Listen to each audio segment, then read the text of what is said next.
Benemérita Universidad Autónoma de Puebla, Facultad de Medicina, materia Neuroanatomía, tema Médula espinal, a cargo del Dr.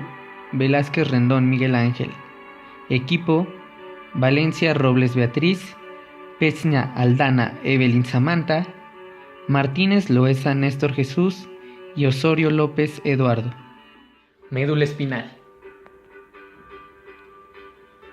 La médula espinal comienza en el foramen magno en el cráneo, se continúa con el bulbo raquídeo del encéfalo y termina en el borde inferior de la primera vértebra lumbar. Mide aproximadamente 45 centímetros y tiene forma cilíndrica. En la región cervical, donde se origina el plexo braquial, y en las regiones torácica inferior y lumbar, donde se origina el plexo lumbosacro. La médula está agrandada en forma de huso. Estos engrosamientos se denomina intumescencia cervical e intumescencia lumbar. En su porción inferior se asimen para formar el cono medular, desde donde desciende el filum terminal que termina conectándose con el coxis. La médula espinal se encuentra rodeado por 3 meninges. La dura madre, la cual es un cilindro hueco formado por una pared fibrosa, espesa, sólida y poco extendible. Se extiende desde el foramen magno hasta la segunda o tercera vértebra sacra. La aracnoides, que se encuentra entre la dura madre y pía madre, constituye el espacio subaracnoideo por donde circula el líquido cefalorraquídeo. Y por último, la pía madre, membrana celulosa aplicada íntimamente a la superficie de la médula espinal. Por su cara anterior, en la línea media por delante de la médula, posee una fisura longitudinal profunda, la fisura media anterior. En ambos lados están los surcos laterales anteriores o ventrales, donde emerge la raíz anterior o ventral de los nervios espinales. Por su cara posterior, sobre la superficie posterior, por un surco poco profundo, el surco medio posterior, y a sus lados los surcos laterales posteriores que dan entrada a la raíz posterior. En su surco medio posterior se continúa con el interior de la médula con el septo interior, que junto con la fisura anterior divide a la médula en 2 mitades simétricas. Los cordones anteriores figuran la sustancia blanca medular, la fisura anterior y los surcos laterales anteriores. Los cordones posteriores se encuentran entre el surco medio posterior y los surcos laterales posteriores. Los cordones laterales se delimitan entre los surcos laterales anteriores y los posteriores. Un surco intermedio posterior divide al cordón posterior en dos fascículos, el medial o fascículo gracilis y lateral o fascículo cuneatus. En toda la longitud de la médula hay 31 pares de nervios espinales fijados por raíces anteriores o motoras y raíces posteriores o sensitivas. Cada raíz nerviosa posterior posee un ganglio de raíz posterior cuyas células dan origen a las fibras nerviosas periféricas y centrales. Ascendentes y descendentes de la médula espinal. Comenzamos con las vías ascendentes.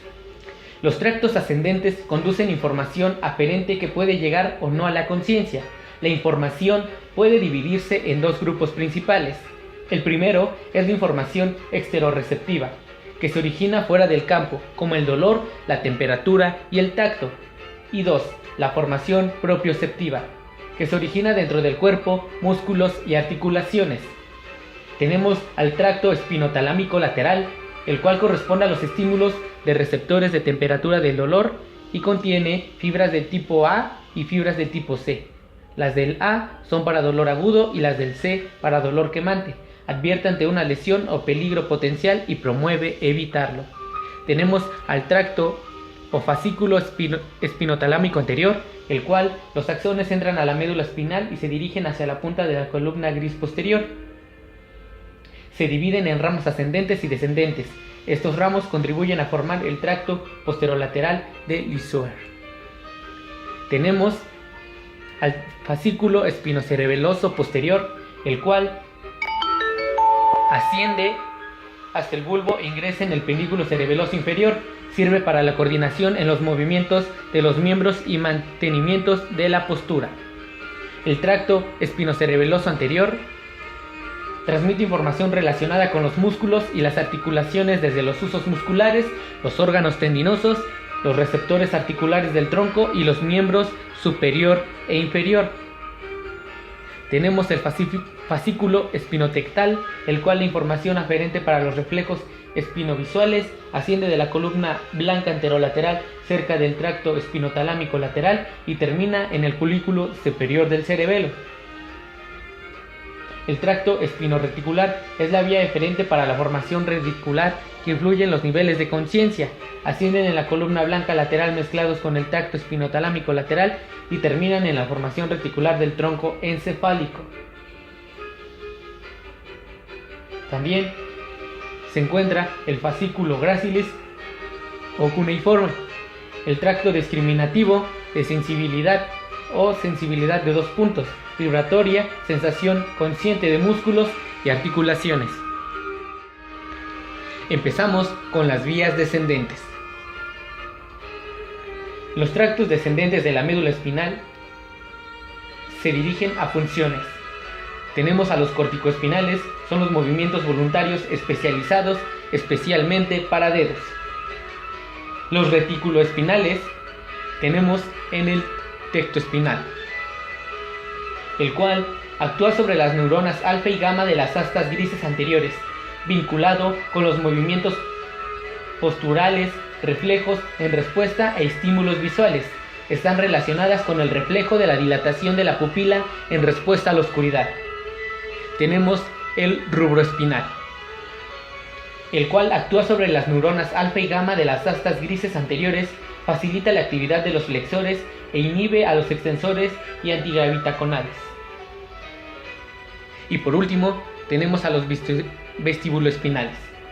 Facilita la actividad de los extensores, inhibe los flexores, está asociada a la postura de equilibrio. Y bueno, eso ha sido todo en relación a la médula espinal. Muchas gracias.